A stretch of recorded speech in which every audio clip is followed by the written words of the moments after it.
Di tempat kami itu disebut suanggi. Oh, suanggi. Suanggi itu saya tidak tahu dalam bahasa di Jawa itu apa, mungkin santet atau apalah semacam itu.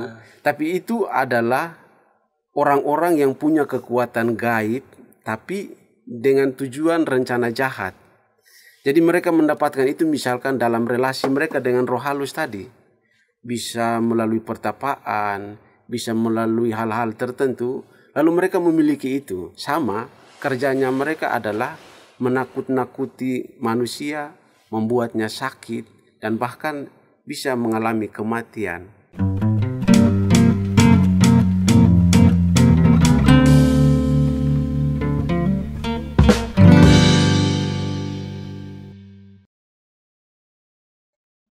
Halo sahabat seperjalanan, selamat datang di podcast Sahabat Seperjalanan, podcastnya para Romo dan para Frater. Kali ini kita bersama siapa nih ya? Ada saya, Frater Surya dari tingkat 1 KAJ, lalu saya Frater Okta ya, tingkat 2 Semangat Tinggi KAJ. Lalu yang di tengah sini narasumber kita, silakan memperkenalkan diri. Saya Romo Yopi MSSCC. Wih, tepuk tangan dong buat Romo Yopi. Luar biasa. Luar biasa. Romo Yopi, ini Romo Yopi perutusannya apa sih di sini? Di Seminari Tinggi KAJ. Kok bisa ada di sini? Bisa cerita-cerita sedikit Kok lah. bisa ada di sini gitu. Bahasanya kayak Romo muncul gitu ya di sini. Sorry. Gimana Romo? Perutusan Romo? Saya di sini sedang menjalankan perutusan studi di STF Driakara. Asik. Emang wajah itu wajah-wajah filsuf gitu Wajah sih. filsuf. Kayak pengen mikir gitu. Asik, mantap. Kalau boleh studi apa Romo di STF Driakara Romo? Saya mengambil Magister Filsafat. Magister filsafat luar biasa. Luar biasa. Sama kayak Romo Simon berarti ya, mirip-mirip ya berarti. Apanya nih mirip nih? Lu yang jelas dong, yang mirip apanya nih? Belajar filsafat Nah, kan sama-sama Sur, belajar. Bapak Ibu dan juga kaum-kaum muda gitu. Kira-kira kesempatan ini kita mendatangkan seorang filsuf nih ya dari NTT nih. Asik. Kita mau tahu nih, kira-kira kita mau bahas apa sih kesempatan kali ini? Iya, kita mau bahas apa sih? Jadi pada kesempatan kali ini kita udah kedatangan tamu istimewa ya dari NTT, Romo Yopi. Kita ingin ngobrol-ngobrol sejenak tentang gereja dan tradisi lokal. Gereja dan tradisi lokal. Ini sama kayak nggak sih tradisi yang penerusan iman gereja itu atau beda ya? Penerusan iman gereja? Iya mungkin ya. Mungkin sama Mungkin ya. sama Kita ya. kan perlu ingat juga Bapak Ibu, kita perlu mensyukuri karena apa? Iya. Indonesia ini kan banyak kebudayaan, Benar, banyak suku benar bangsa. Betul Romo Yopi ya? Iya, Romo Yopi dari NTT. Kalau Surya dari mana? Saya dari Jakarta sih. Dari Jakarta, ya. Saya orang Jakarta. Nggak pernah pulang kampung ya? Iya. Bingung. Iya, kayak saya misalnya dari Malang gitu ya. Kami Iya. bertiga kan dari latar belakang budaya yang berbeda. Benar. Pasti ada tradisi-tradisi juga yang berbeda gitu kan. Iya, iya. Karena Indonesia tuh dari Sabang sampai Merauke itu pasti budaya banyak gitu. Budaya banyak banget. Nah, kesempatan kali ini yang mau kita gali adalah gimana sih gereja itu bisa ketemu sama tradisi-tradisi yang ada di Indonesia. Apakah boleh apa enggak gitu. Nah, sekarang saya serahkan ke Frater Surya ya. Kira-kira kita mau wawancara apa nih narasumber istimewa Iya. kita nih. Baik Romo Yopi, pertanyaan pertama sederhana mau ini ya Romo Yopi. Satu kecil ya. Satu kecil, harusnya kecil nih ya. Harusnya jawabnya juga kecil. Jadi Romo Yopi, gimana sih gereja nih di hadapan tradisi lokal yang banyak, khususnya mungkin Romo Yopi di NTT begitu ya. Bagaimana gereja lokal menghadapi ya tradisi-tradisi lokal misalnya di NTT. Gimana Romo?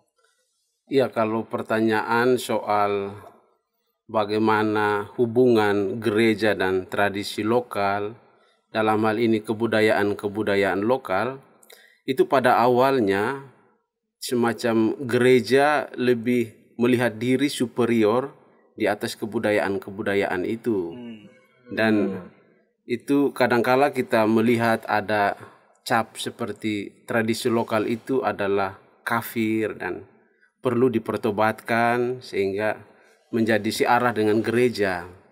Tapi pada akhirnya dalam perkembangan refleksi gereja akhir-akhir ini, pelan-pelan tradisi lokal, kebudayaan masyarakat setempat, khususnya di NTT, itu mulai dikenali adanya kehadiran Allah di dalam tradisi-tradisi itu, sehingga refleksi gereja yang awalnya melihat kebudayaan sebagai yang kafir, kini melihat kebudayaan itu sebagai lokus atau sebagai tempat di mana ada rahmat dan juga ada kehadiran Allah di dalamnya.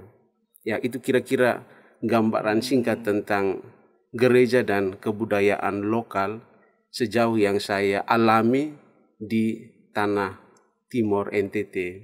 Oh, itu berarti tadi tuh terkait pandangan gereja terhadap kebudayaan, Romo ya.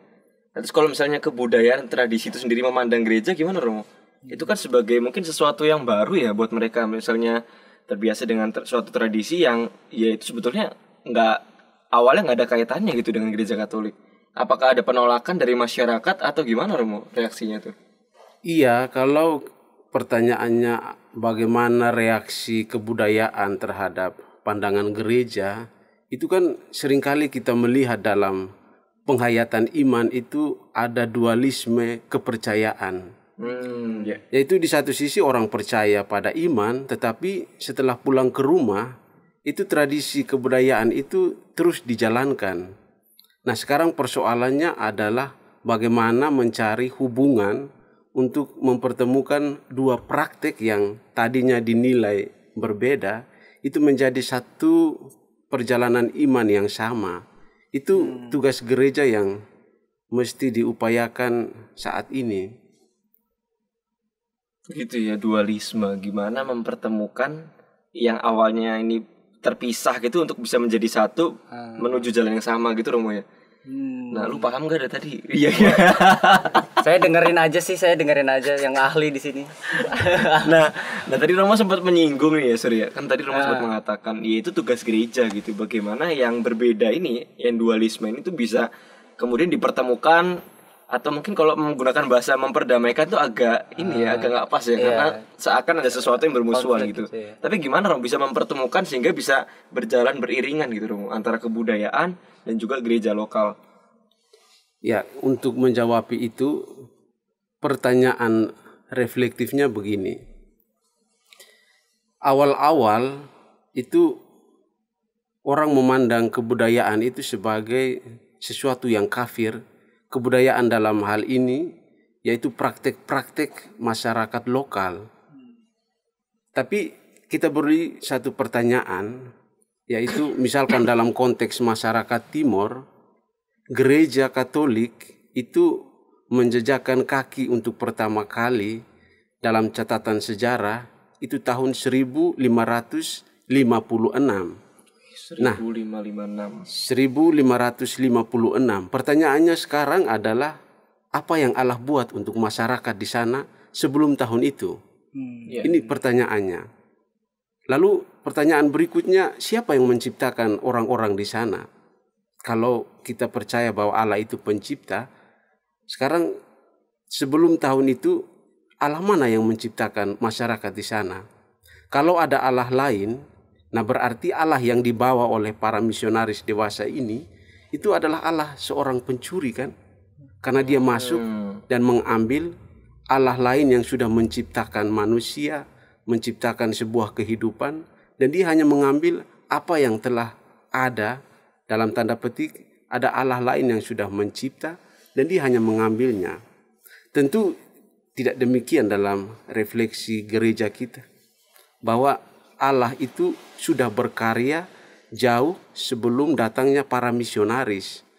Allah sudah hadir jauh sebelum manusia memikirkan tentang persebaran iman Kristiani ini. Maka kalau itu refleksinya, berarti tradisi dan kebudayaan masyarakat setempat itu memang harus dipahami sebagai tanda kehadiran Allah yang mendahului apa yang kita sebut rekam jejak para misionaris yang datang ke daerah misi tersebut. Itu gitu ya. Bagi saya satu kemungkinan untuk membuka wawasan dan refleksi gereja tentang kemahakuasaan Allah.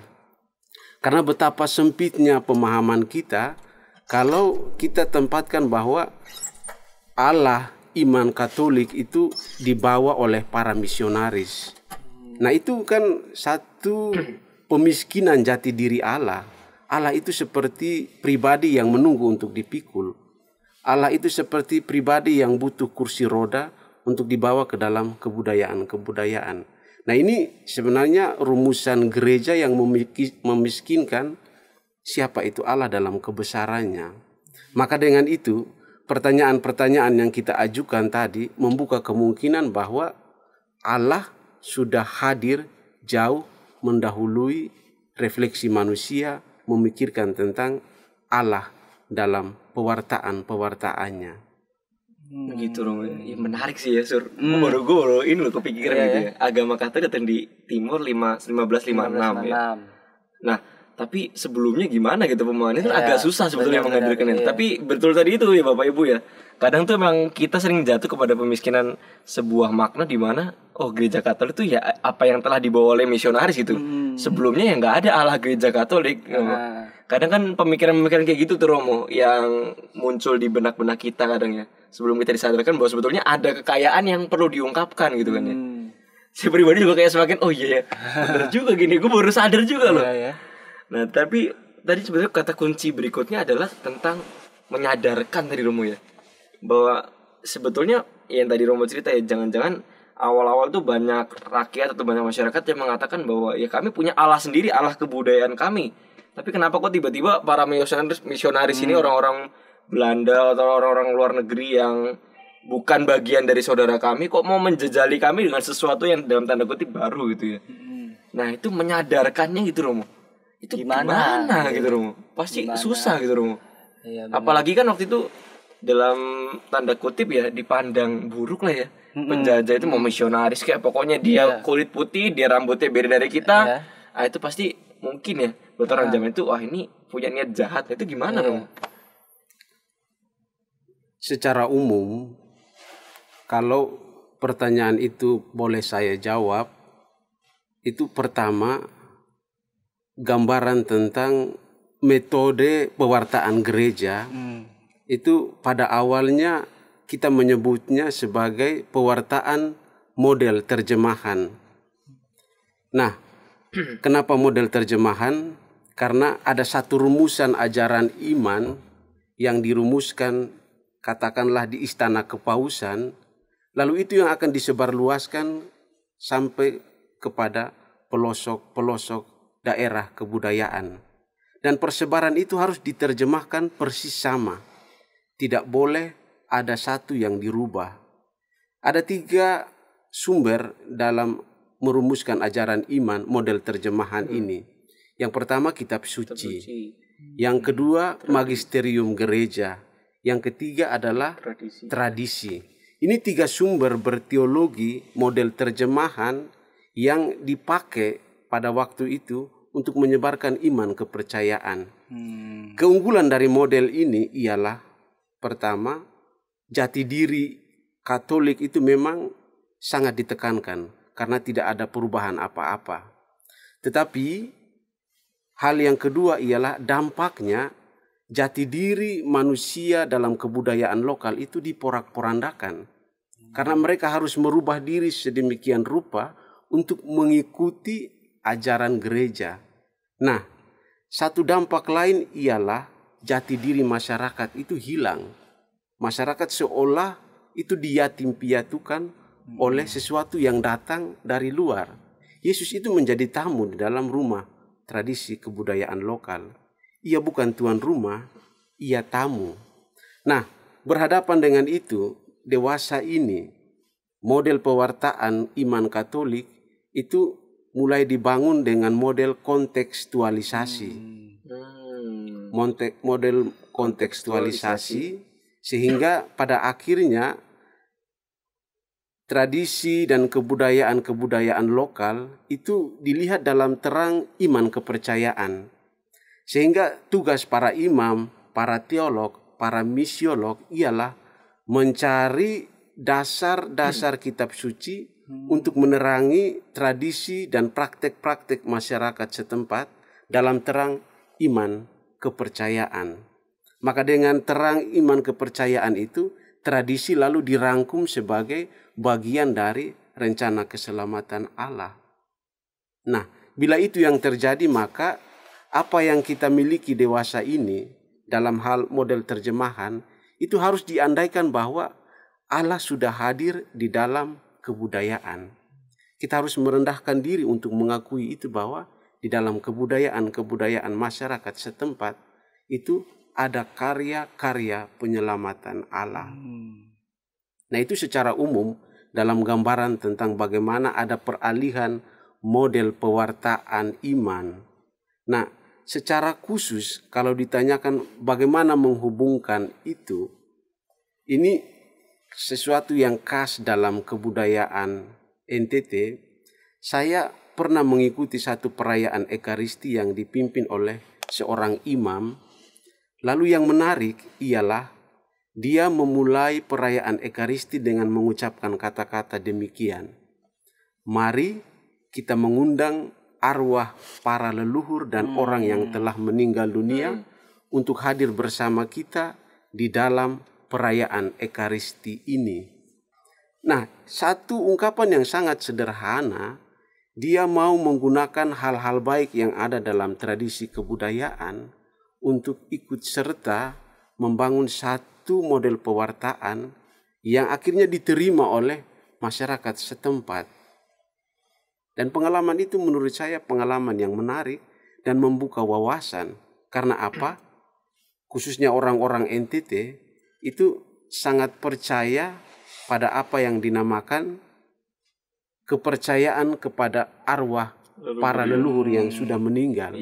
Yaitu bisa disetarakan misalkan dengan para santo dan santa. Itu kan manusia biasa yang pada akhirnya setelah mengalami kematian karena kekudusannya, dia dianugerahi satu gelar dan keistimewaan karena kedekatannya dengan Tuhan. Nah, gambaran itu yang juga ada dalam kebudayaan-kebudayaan dalam diri arwah para leluhur itu. Sehingga saat mereka dilibatkan, itu seolah-olah jati diri kebudayaan masyarakat itu diikut sertakan, dan orang melihat bahwa ada hubungan antara iman Katolik dan juga praktek kebudayaan yang sedang mereka hidupi. Berarti kalau yang dari saya tangkap nih Romo ya, itu kan berarti terkait dengan pengungkapan keselamatan Allah tadi itu ya, pengungkapan wahyu keselamatan Allah tadi itu ya. Berarti kan substansi tadi kan Romo kan mengatakan bahwa di Istana Kepausan tuh ada dalam 3 hal tadi itu ya, tradisi, kitab suci, dan magisterium. Nah, substansi yang diwartakan sama, isinya sama, hanya cara pengungkapannya aja mungkin Romo ya, yang disesuaikan dengan tradisi setempat ya. Metode. Kalau ditambahkan, kalau tadi itu ada 3 hal pokok, maka dalam metode yang berikutnya tadi ditambahkan kebudayaan. Yaitu bahwa di dalam kebudayaan itu ada karya dan kehadiran Allah. Rujukan untuk melihat itu mungkin para frater kalau mau mencarinya ada dalam bukunya Stephen Bevans, model-model teologi kontekstual. Kalau mau melihat itu bagaimana gereja berhadapan, gereja lalu dihidupkan dalam terang kebudayaan, itu diuraikan secara menarik dalam tulisan itu. Oke, kalau dari lu Sur gimana Sur? Setelah lu denger panjang lebar nih. Iya, panjang lebar ya, banyak ya. Tadi ada kata kontekstualisasi gitu ya. Terus juga ya menarik ya, sebuah masyarakat hidup di 2 gitu ya. Jadi dalam konteks agama juga dalam kebudayaan, di mana agama tadi gereja menurut Romo Yopi juga harus merendahkan diri pada kebudayaan setempat gitu ya Romo.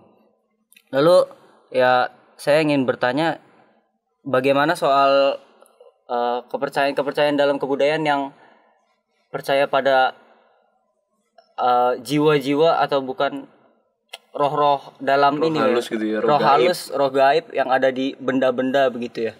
Mungkin itu menarik tuh ya. Ya itu bagaimana Romo? Kan mungkin ada gitu gereja, ya gimana Romo bahasnya? Ya, kalau bagaimana pandangan gereja atau bagaimana menghubungkan gereja dengan kepercayaan-kepercayaan lokal, misalkan terhadap roh halus atau hal-hal gaib yang ada dalam kebudayaan.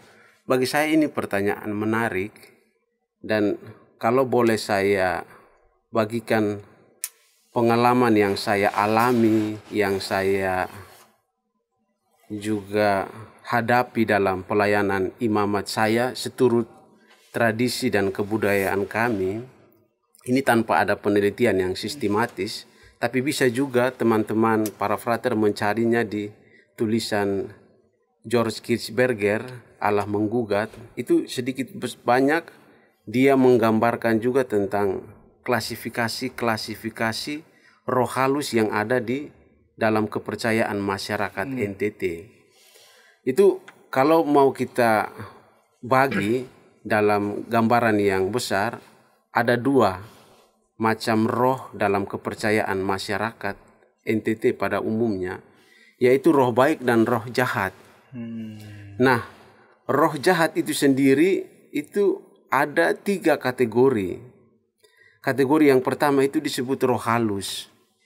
Nah, roh halus ini itu adalah satu kekuatan gaib yang biasanya ada pada benda-benda seperti pohon yang besar, batu-batu yang besar. Itu mereka ada pada tempat-tempat tertentu itu. Itu roh halus. Ya, dan mereka itu biasanya itu punya kegiatan menakut-nakuti manusia, bahkan membuat manusia untuk takut dan pada akhirnya sakit, bahkan bisa mengalami kematian. Itu yang pertama. Yang kedua, di tempat kami itu disebut suanggi. Oh, suanggi. Suanggi itu saya tidak tahu dalam bahasa di Jawa itu apa, mungkin santet atau apalah semacam itu. Tapi itu adalah orang-orang yang punya kekuatan gaib, tapi dengan tujuan rencana jahat. Jadi mereka mendapatkan itu misalkan dalam relasi mereka dengan roh halus tadi. Bisa melalui pertapaan, bisa melalui hal-hal tertentu. Lalu mereka memiliki itu. Sama, kerjanya mereka adalah menakut-nakuti manusia, membuatnya sakit, dan bahkan bisa mengalami kematian. Yang ketiga itu adalah arwah orang-orang meninggal yang belum mengalami kedamaian seperti itu. Misalkan karena kecelakaan. Nah, karena kecelakaan itu biasanya harus ada ritual supaya jiwa dan arwahnya itu menurut kepercayaan masyarakat setempat itu dibawa pulang ke rumah sehingga dia mengalami apa yang disebut ketenangan jiwa. Nah, kalau itu tidak dilakukan biasanya dia akan menjadi pengganggu di tempat di mana dia mengalami kecelakaan itu. Nah, ini 3 macam roh yang dalam praktek hidup masyarakat setempat khususnya di Timor itu dipercayai. Nah, di samping itu ada satu yang disebut roh baik. Roh baik ini apa? Arwah para leluhur. Nah, arwah para leluhur inilah yang disebut sebagai roh yang baik. Nah, maka masyarakat setempat itu lebih mendekatkan diri pada arwah para leluhur ini untuk menjaga mereka dari 3 jenis roh-roh jahat yang dipercayai masyarakat ada di tempat itu. Nah, sekarang bagaimana hubungan gereja dengan kepercayaan pada roh-roh itu? Tadi kita sudah menyinggung sedikit soal seorang imam yang bagaimana dia merayakan Ekaristi, dia mengundang arwah para leluhur ya, untuk hadir dalam perayaan Ekaristi. Nah, itu contoh yang pertama, bagaimana dia mau untuk mengambil hal-hal baik yang ada dalam kebudayaan untuk diikutsertakan, untuk juga membawa kebaikan-kebaikan itu untuk manusia. Sehingga itu 1-2 contoh kecil yang sudah dilakukan oleh gereja di tanah Timor untuk menghadapi apa yang disebut tradisi dan kebudayaan lokal. Ini penting karena apa? Kita tidak bisa menolak tradisi dan kebudayaan itu sendiri. Karena dia itu jauh lebih tua dari bahkan apa yang kita sebut pewartaan gereja di dalam masyarakat.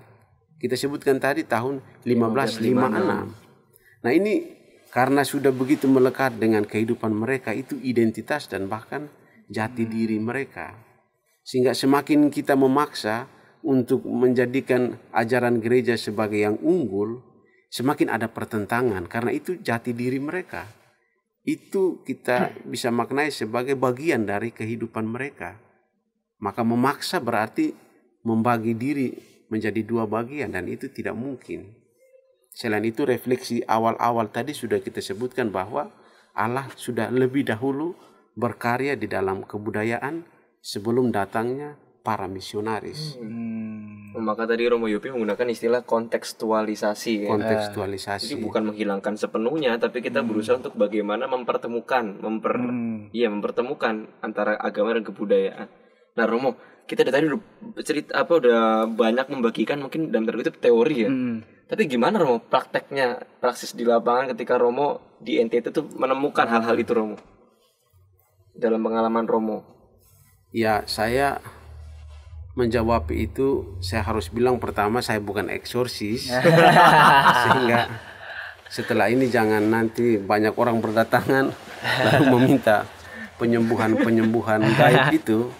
Tapi sejauh pengalaman praksis saya sebagai seorang imam, hal pertama yang ada dalam kehidupan saya, khususnya berkaitan dengan pelayanan-pelayanan itu, ialah saya percaya pada imamat yang saya miliki. Dan karena kepercayaan itu, ada banyak hal yang saya alami, khususnya dalam pelayanan imamat, berkaitan dengan orang kerasukan katakanlah, itu seturut tradisi dan apa yang sudah kita ceritakan tadi, saya mengambil hal-hal baik yang ada dalam kebudayaan untuk mendoakan orang yang memohonkan untuk didoakan.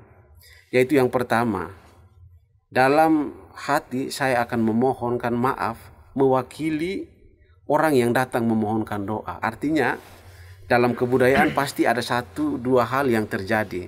Misalkan karena sakit hati atau karena pelanggaran tertentu, maka lalu dia mengalami hal-hal yang disebutkan kerasukan itu. Maka saya mewakili kepribadian itu, saya memohon maaf atas hal yang terjadi itu, sehingga pada akhirnya ada rekonsiliasi antara yang memohonkan doa dan sesuatu hal yang dilanggar itu dalam tradisi kebudayaan itu. Dan setelah hal baik itu dilakukan, saya memohonkan berkat dari Tuhan. Biasanya secara pribadi saya akan katakan dalam doa saya, Tuhan bantu saya karena saya ini Tuhan sudah pilih. Kalau sudah pilih maka jangan buat malu saya di depan orang ini. Sehingga Tuhan harus bantu saya. Itu agak paksa dan agak juga katakanlah kita tawar-menawar dengan Tuhan. Tapi itu keyakinan pribadi saya bahwa rahmat imamat itu bisa menyalurkan berkat untuk mereka yang memohonkan doa dengan tulus. Bersur. Ya, kalau saya sih itu ya tertarik ya bagaimana bisa sebuah gereja di hadapan kebudayaan yang sudah sangat lama tertanam dalam diri semua orang di daerah itu pada akhirnya juga dapat diterima karena gereja mau merendahkan diri gitu ya, mau menemukan titik temu. Ya, menemukan titik temu, mempertemukan titik temu dan memperdamaikan, tapi walaupun nggak di itu ya. Merendahkan diri di sini maksudnya ya. Bukan gereja merendahkan diri dalam arti tunduk pada kebudayaan, tidak, tapi gereja menyadari bahwa Allah hadir juga di dalam kebudayaan, sehingga kata yang kita pakai merendahkan diri untuk juga mengakui bahwa Allah hadir dalam kebudayaan, sehingga nanti jangan salah paham seolah bahwa gereja tunduk pada kebudayaan. Tidak, maksudnya adalah gereja mengakui kehadiran Allah dalam tradisi masyarakat setempat. Iya, baik Romo Suryani, sebelum kita tutup mungkin ya.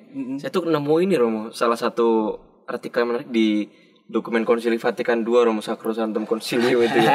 Orang itu kan kadang nanya ini kan ya, soal liturgi gereja itu terlalu kaku gitu ya sebelum Konsili Vatikan II. Tapi nyatanya, saya nggak mau bertanya, saya hanya mau membacakan aja apa yang saya temukan ya. Semoga nanti bisa menginspirasi orang juga gitu ya. Mana tadi ya? Nah, ini nih menarik nih ya. Dalam hal-hal yang tidak menyangkut iman atau kesejahteraan segenap jemaat, gereja dalam liturgi pun tidak ingin mengharuskan suatu keseragaman yang kaku. Itu kuncinya mungkin ya. Sebaliknya, gereja memelihara dan memajukan kekayaan yang menghiasi jiwa pelbagai suku dan bangsa. Apa saja dalam adat kebiasaan para bangsa yang tidak secara mutlak terikat pada tahayul atau ajaran sesat, oleh gereja dipertimbangkan dengan murah hati dan bila mungkin dipelihara dengan hakikat semangat liturgi yang sejati dan asli. Mungkin kalau dari sini tadi tuh yang Romo katakan ini kali ya, masuk yang kerendahan hati gereja untuk melihat itu kali ya. Ya, Gitu. Kalau Surya mungkin ada pertanyaan tambahan? nggak ada sih. Saya Kita nggak cukupkan aja kali ya. Romo Iya. Yopi mungkin closing Cukup statement aja. mau memberikan apa Romo, pesan-kesan gitu kepada para pendengar kita nih. Ya, sejauh berhubungan dengan tema kita pada kesempatan ini, satu hal yang perlu kita sadari bersama bahwa Allah itu jauh lebih agung, Allah itu jauh lebih perkasa dari refleksi dan pemikiran-pemikiran manusia. Sehingga kadangkala kita seolah menemukan bahwa Allah itu ada dalam rumusan-rumusan tertentu, tapi itu perlu disadari bahwa itu ditemukan dalam keterbatasan-keterbatasan. Misalnya dalam refleksi gereja merumuskan ajaran imannya. Karena itu tidak semua hal dalam kebudayaan, dalam praktek-praktek masyarakat setempat harus dinilai sebagai yang kafir, harus dinilai sebagai yang menyesatkan. Karena apa? Mereka mempercayai bahwa ada keselamatan dalam praktek-praktek itu. Hanya saja perlu juga kita luruskan bahwa walaupun ada kemungkinan untuk menyandingkan antara tradisi dan kebudayaan, tetapi kita perlu juga ingat, tradisi sebaik apapun itu, dia bukan sakramen keselamatan. Maka dia perlu disempurnakan dengan sakramen-sakramen gereja, sehingga keyakinan-keyakinan yang dimiliki masyarakat setempat boleh juga mendatangkan berkat dan keselamatan Allah. Bagi saya itu yang penting. Sejauh mana kita mencari kesetaraan antara iman dan kebudayaan, tetapi kita juga harus perlu jujur bahwa tradisi dan kebudayaan dalam hal ini praktek-praktek itu bukanlah sakramen. Maka itu perlu juga disempurnakan dengan sakramen-sakramen gereja supaya akhirnya menjadi sarana keselamatan gereja. Wus, keren banget sih kata-kata terakhir. Tepuk tangan dong. Gue jujur ya, pribadi nih, bahkan walaupun gue jadi bagian dari podcastnya, tapi kayak menemukan ilmu-ilmu baru gitu. Sosok filsuf gitu, selalu mempertanyakan, mencari titik temu antara Asik. yang kontra, sintesis, tesis, antitesis. Mantap banget sih. Mantap nih ya, Pastor Yopi, luar biasa. Silakan Sur, gue kasih dulu. Oke, baik. Teman-teman, kita udah berlama ya, udah 30-an menit kita ngobrol-ngobrol bareng, nggak kerasa ya. Kerasa sih mereka yang Oh, dengar. kerasa ya. Kuotanya, bro. Oh ya, oke. Jadi kita sudahi saja di sini. Terima kasih Romo Yopi telah hadir di sini Terima bersama kasih, kita, Pastor menemani Yopi. kita, Terima mencerahkan pikiran kita ya tentang gereja dan tradisi lokal begitu ya. Cerahkan dong. Asik. Gitu. Jadi sekian aja di sini kita sudahi ya. Iya. Ya, bagi Terima teman-teman kasih, semua, para terima frater. kasih. Terima Jangan kasih lupa semuanya. like, subscribe, and comment ya. Dah, Dah. sampai jumpa.